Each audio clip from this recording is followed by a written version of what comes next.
মেয়েরা নাকি কখনো এক পুরুষে আসক্ত হয়ে থাকতে পারে না। এই কথাটা শোনার পর আমি বিশ্বাস করতাম না, কিন্তু তারে ভালোবেসে জানতে পারলাম কিছু কিছু মেয়ে আছে এমন যারা কখনোই এক পুরুষে আসক্ত হয়ে থাকতে পারে না। আজকের গল্পটা বাইজিৎ ভাইয়ের। ভাইটা আমার এসএমএস করে বলে যে ভাইয়া, আমি একটা মেয়েকে ভালোবাসতাম, তার নাম জান্নাতুল। ওরে আমি নিজের জীবনের চাইতেও বেশি ভালোবাসতাম, কিন্তু দিন শেষেও আমাকে রেখে আরেকজনের প্রতি আসক্ত হয়ে চলে গেছে।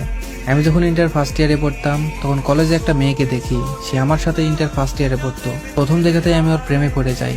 জানি না সে দেখতে কেমন ছিল, কিন্তু আমার কাছে সে সবচেয়ে সুন্দরী ছিল। আস্তে আস্তে ওরে আমি ভালোবেসে ফেলি, কিন্তু আমি ওরে কখনো প্রপোজ করিনি। আমি ওরে ফলো করতাম। ক্লাস চলা অবস্থায় আমি শুধু ওর দিকে তাকিয়ে থাকতাম। পড়াশোনায় মন বসাইতে পারতাম না। পড়তে গেলে শুধু ওর কথা মনে হতো। আমি কলেজে যেতাম শুধু ওরে একটাবার দেখার জন্য। ওরে না দেখলে আমার কেমন কেমন লাগতো। ও কলেজে না আসলে আমার মন ভালো লাগতো না। প্রতিদিন আমি ওরে ফলো করতাম, ও কি করে, কোথায় যায়, কাদের সাথে কথা বলে, সবকিছু। ও যদি কোনো ছেলের সাথে কথা বলতো আমার খুব খারাপ লাগতো। আমি তো ওরে ফলো করি, কিছুদিন পর ও বিষয়টা বুঝতে পারে, এভাবেই চলতে থাকে। তো একদিন ও গাড়িতে করে যাচ্ছিল, আর আমি রাস্তার পাশে দাঁড়িয়ে থেকে দেখছিলাম। কিছু দূর যাওয়ার পর ও আমার শুধু একটা হাই দেয়। আমি বুঝতে পেরেছিলাম যে ও আমাকে পছন্দ করে। এভাবেই চলতে চলতে আমরা রিলেশনে যাই। আমাদের 6টা মাস খুব ভালোভাবেই কাটে। 6 মাস পর আমাদের পরিবার জেনে যায় আমাদের ব্যাপারে। আমার পরিবার কোনোভাবেই ওকে মেনে নিতে চায় না।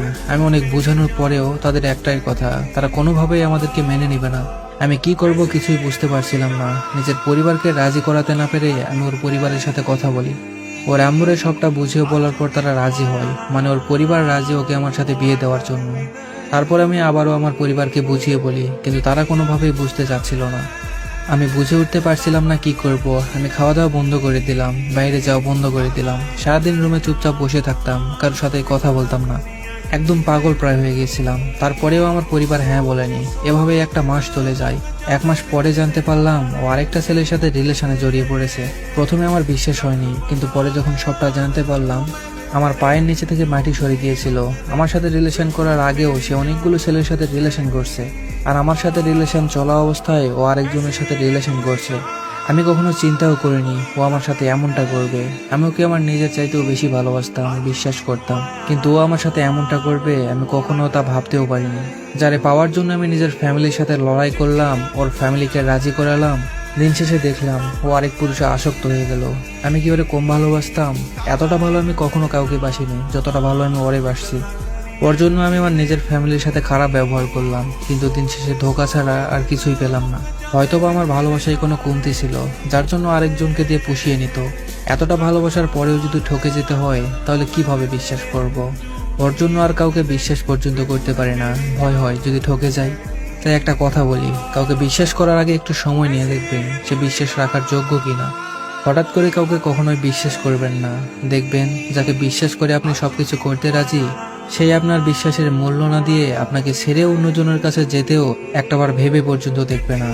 জানি না ও আমার সাথে এমনটা কেন করলো, কিন্তু আমি একটা কথা মানি যে কাউকে ঠকিয়ে কখনো ভালো থাকা যায় না। আমায় কাঁদিয়ে তুমি কখনোই ভালো থাকতে পারবে না, দেখে নিও। হ্যাঁ, কাউকে কাঁদিয়ে কখনো ভালো থাকা যায় না। কিছু কিছু মেয়ে বা কিছু কিছু ছেলে আছে, তাদের একটা দিয়ে হয় না। আমি জানি না একসাথে অনেকজনের সাথে রিলেশন করে তারা কি পায়। আরে ভাই, 1000 জনকে ভালো না বেসে 1000 উপায়ে একজনকে ভালোবেসে দেখো। ওই একজনের কাছে যে পরিমাণে ভালোবাসা পাবা, ওই 1000 জনের ভালোবাসা একত্র করলে ওই একজনের ভালোবাসার সমান হতে পারবে না। ভালোবাসলে একজনকেই ভালোবাসো। 10 জনকে ভালোবাসার কি দরকার? 10টা মানুষকে স্বপ্ন দেখানোর কি দরকার?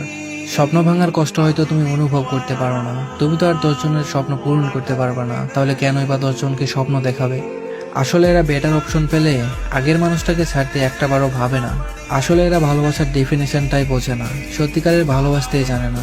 যদি জানতো তাহলে তারা কখনোই আরেকজনে আসক্ত হতে পারতো না।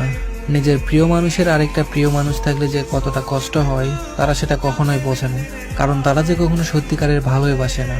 তবে এই মানুষগুলো কখনোই ভালো থাকতে পারে না। একজনের অভিশাপ লাগলেই তো জীবন বরবাদ হয়ে যায়, সেখানে যদি 10 জনের অভিশাপ লেগে যায় তাহলে কিভাবেই বা তারা ভালো থাকবে? সবশেষে একটা কথা বলি, 10 জনে আসক্ত হয়ে আপনি কখনোই ভালোবাসার গভীরতা বুঝতে পারবেন না। একজনে আসক্ত হয়ে দেখুন, ভালোবাসা অনেক সুন্দর। যাই হোক, সবাই ভালো থাকবেন, সুস্থ থাকবেন।